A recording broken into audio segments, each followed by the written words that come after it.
What's up guys, today we'll be unboxing a simple product, AirTag Leather Keyring.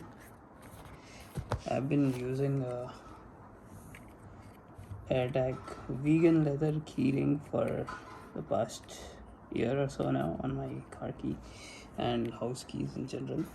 This one is made by a company called Cyril, which is a sub brand of Spigen apparently, and I'm extremely disappointed with the quality. Within maybe a year or so, let's look at this. It's horrible quality, just tearing apart.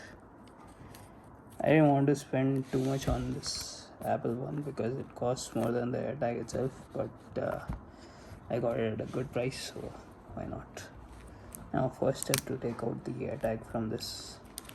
This is a customized AirTag which you can only get from Apple, like if you buy it directly from apple.com. Otherwise you will just get a plain white AirTag out here. Now let's go. The unboxing experience, very Apple like. Let's see what we get in the box.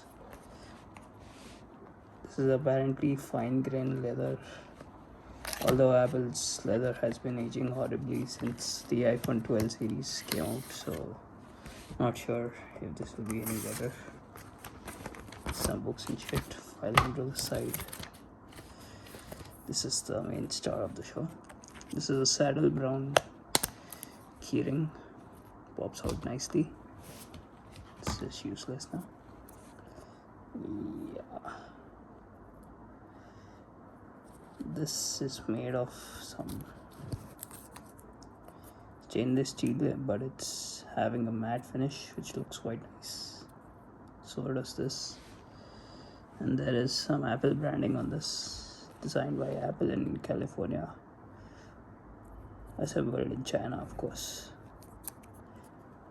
because cheap labor. This finished really nicely.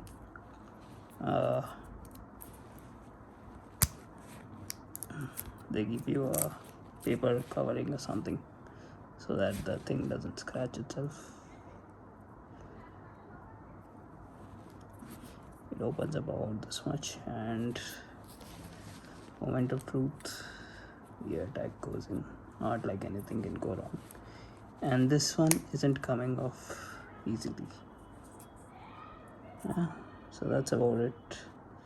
As you can see, my AirTag has taken quite a beating, or whatever. Like and subscribe for more unboxing videos like this.